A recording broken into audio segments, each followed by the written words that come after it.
What's up mga Kaspiro? Another day, another dive. At syempre, samahan niyo ako kung magustuhan niyo ang mga video natin ay huwag niyong kalimutan mag-subscribe. Bali, solo dive lang tayo. Hindi lang muna tayo ngayon maglulong dive dahil wala tayong kasama. Safety yung ating priority. Hindi lang muna tayo sa malalalim, sa mababaw lang muna tayo. At sana kaawaan tayo ng Panginoon, makahuli tayo ng marami. Kung hindi man ay makauwi lang tayo ng ligtas. Ayos na. Stay tuned mga Kaspiro at update ako mamaya. Let's go! Shoutout kay Dennis De La Cruz and family from Naik City. Maraming salamat sa panonood nyo. Alright mga Kaspiro, nandito na tayo sa spot. At kain muna ako. Yung gutom na. Mga alas 10 na siguro ito. Hindi pa tayo nakakadive. Nakaswertihin tayo. At solo dive pa rin. Ayan. Dito lang muna tayo sa bandang taki. Hindi muna tayo magbaba ng mga malalalim dahil wala tayong kasama. At ganun din kay Danilo Adalim at sa anak niyang si Chuch Prince Adalim.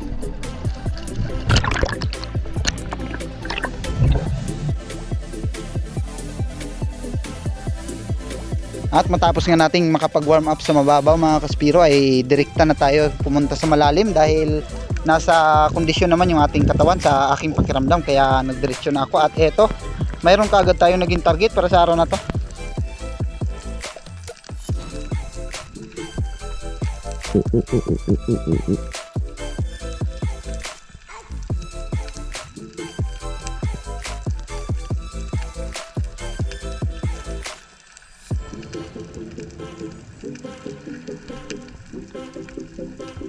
Ilang sandali yung hinintay natin mga Kaspiro na lumapit yung saging-saging, pero hindi lumapit, kaya ginamitan natin ng buwilo ng katawan pababa para hindi masyadong umilap ang isda.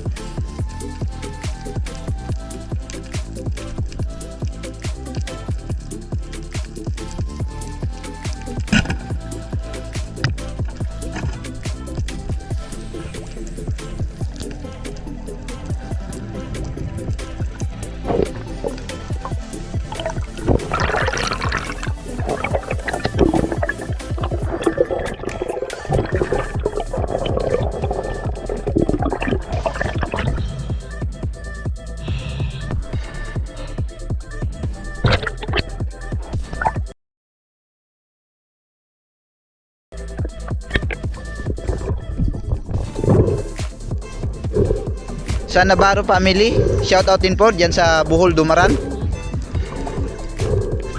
At syempre maraming salamat po sa suporta ni Sir Ramon Navarro.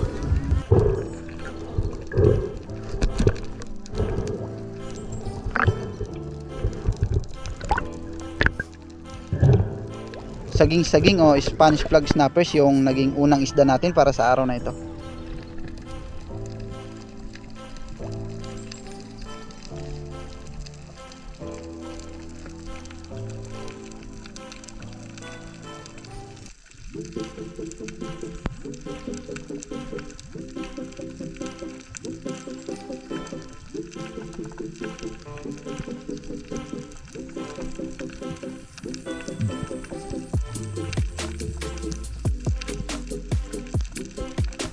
Shoutout din po sa mga taga Tondo Boss. Keep on watching mga Kaspiro at maraming salamat po sa suporta nyo.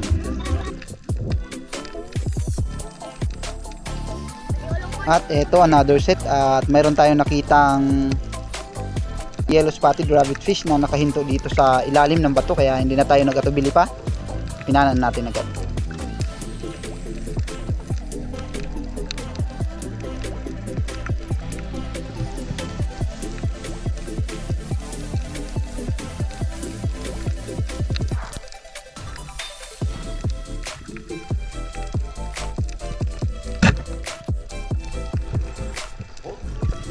Hinintay ko yung magandang pagkakataon para sana maka double kill tayo, pero hindi nangyari dahil mayroong maming na malaki o yung Napoleon Rush, kaya hindi na natin pinilit pa dahil nakakatulong sa ating ecosystem yung maming.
Isang lapu-lapu o yung coral trout ang hindi natin nakunan ng video dahil napakalapit sa atin kaya hindi na tayo nakapag-on pa ng camera.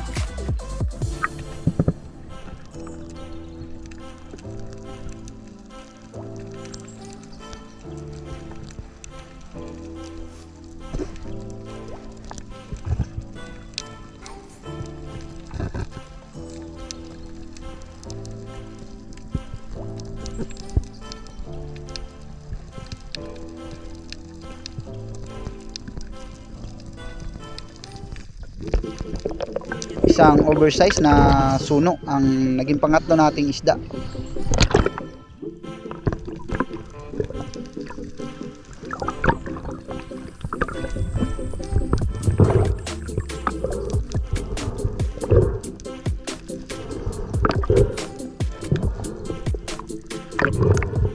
Kay Edward Dingzon, maraming salamat po sa suporta, bro.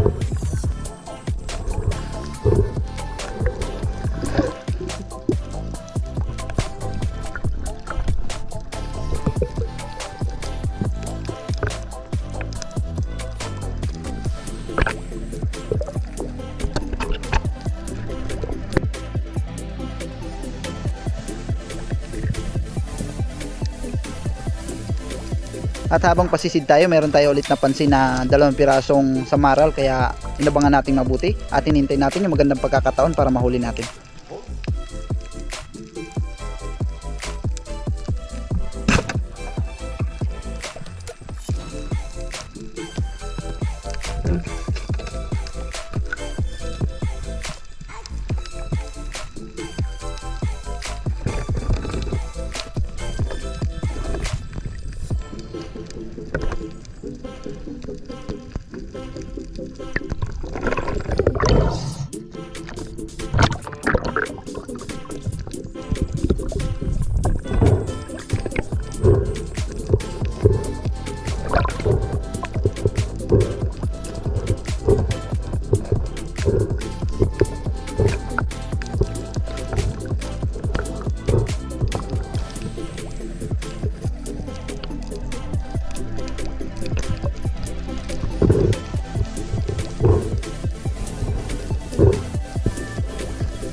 Isa sa mga isda na malara kaya dapat tayong mag-ingat na hindi tayo matinik nito.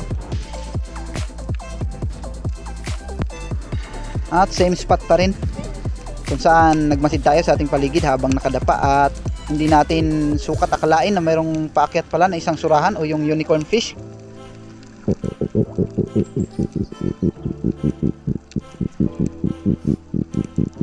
Pero dahil nasa maling sitwasyon tayo kaya nahirapan tayong umikot dahil nasa kabila siya lumusot.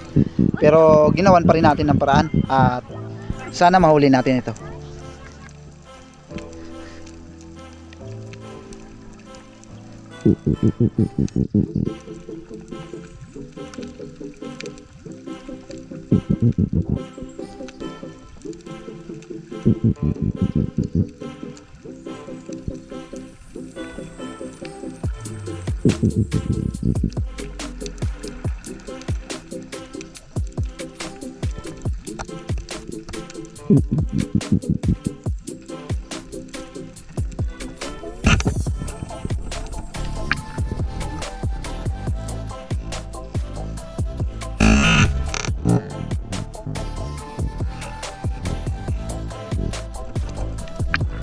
At dahil nasa long range shot kaya hindi tayo ganun kakumbinsido na maganda ang tama, pero tiningnan ko muna bago ako lumutang at nasigurado kung maganda kaya ayos.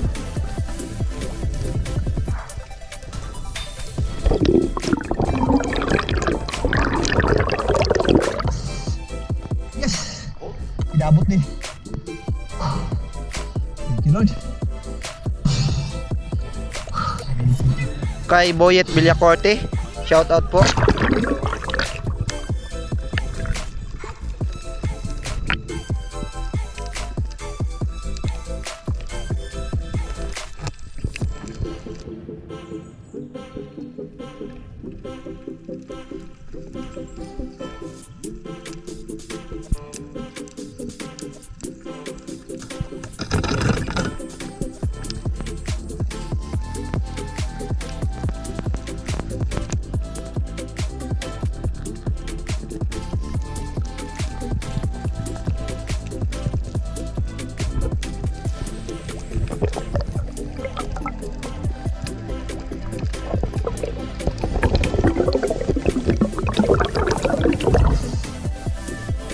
Kay Bay Dexter ng Negros Island, maraming salamat po sa panonood.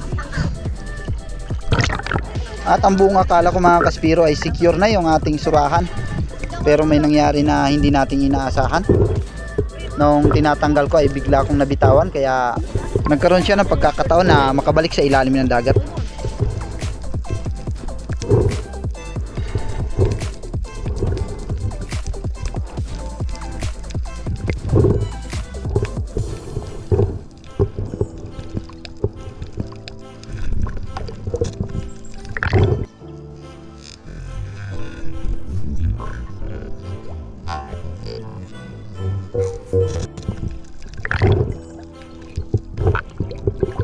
Ayun ang kuha ng islumo, pero mabuti na lang at nandito lang, pumasok sa mababaw ng bato. Sana nandyan lang at mahuli pa natin.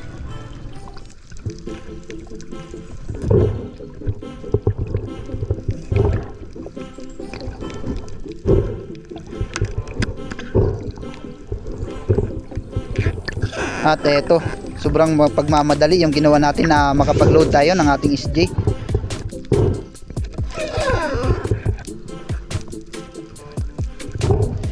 Dahil hindi pa siya lumalabas sa bato na pinagpasukan niya.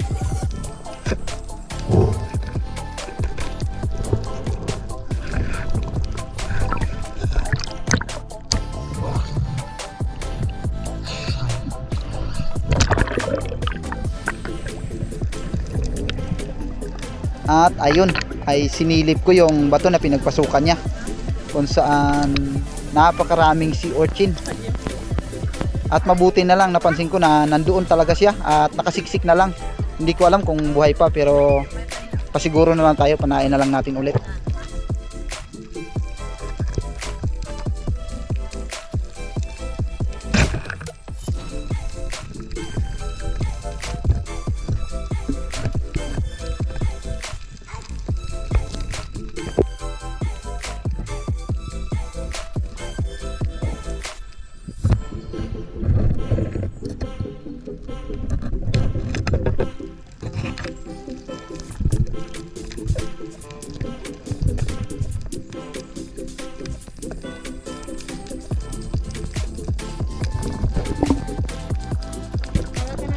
At syempre sa pangalawang pagkakataon ay sinigurado na talaga natin na hindi na siya makakabitaw.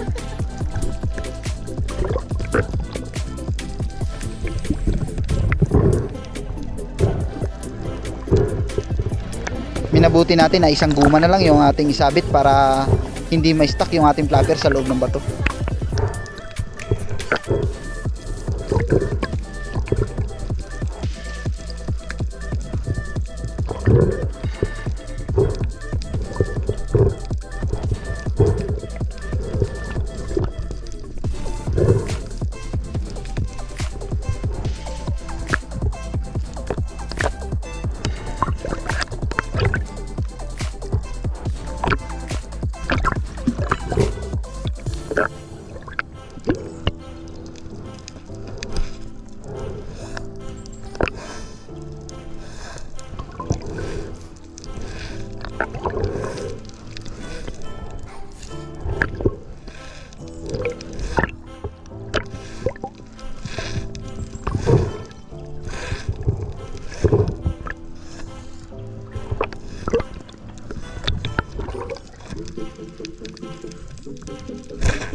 Matapos kong mahuli yung unicorn fish o yung surahan ay mas minabuti ko nang bumalik sa bangka at naglipat ako ng spot kung saan naghanap tayo ng medyo maganda-gandang visibility ng dagat.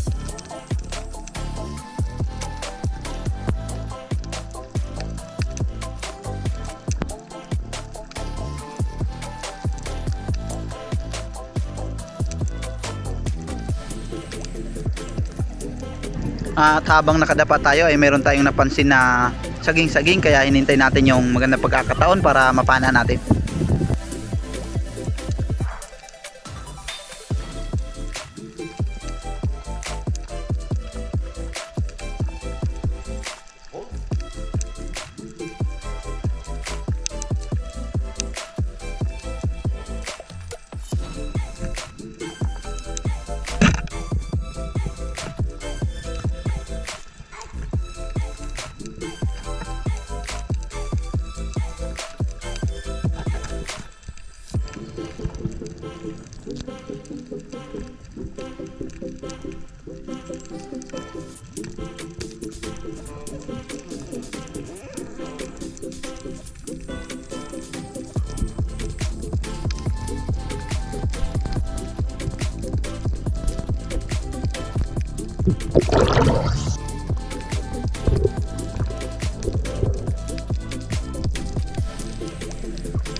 Mabuti na lang mga kaspiro ay talagang pakain yung isda na ito, dahil kung mapapansin nyo yung tama ay muntikan talagang makabitaw.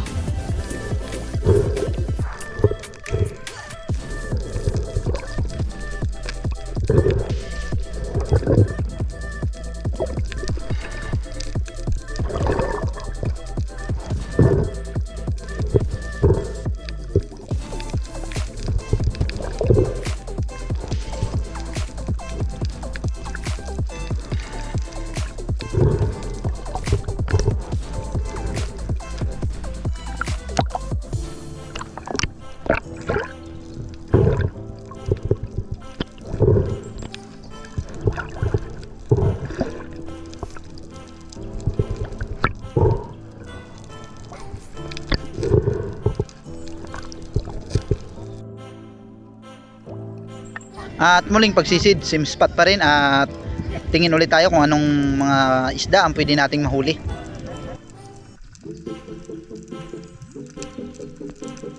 Hanggang sa may napansin akong sweet lips at dahan-dahan kong binaba.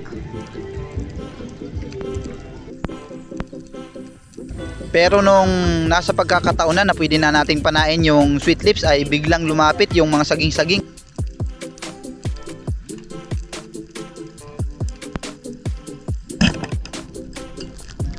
At saging-saging na lang yung pinana natin dahil mas malaki kaysa sa sweet lips. Pero ito, pinasok niya sa loob ng bato. Akala ko ay may stock, buti na lang ay nadala rin nung pinersa kong hilahin.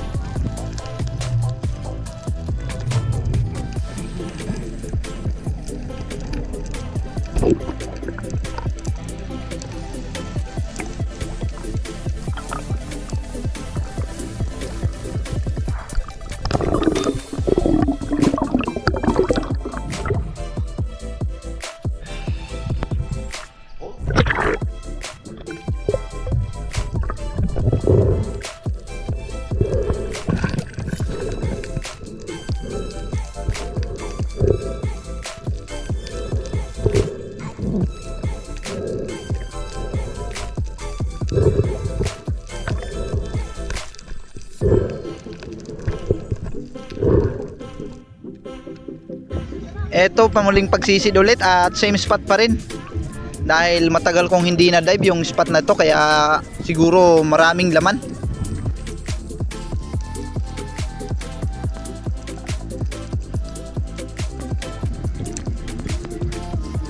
Hanggang sa pagdapa ko ay nag-fish call ako at naghintay tayo ng mga isdang posibleng lumapit sa atin, hanggang sa napansin kong may dalawang lapu-lapu yung coral trout na palapit sa atin, pero undersize pa, kaya pass muna tayo dyan. Naghunting tayo ng mas malaki. At iyon nga, hindi nga nagtagal ay mayroong lumapit sa atin na good size na suno o lapu-lapu, kaya ito yung naging target lock natin.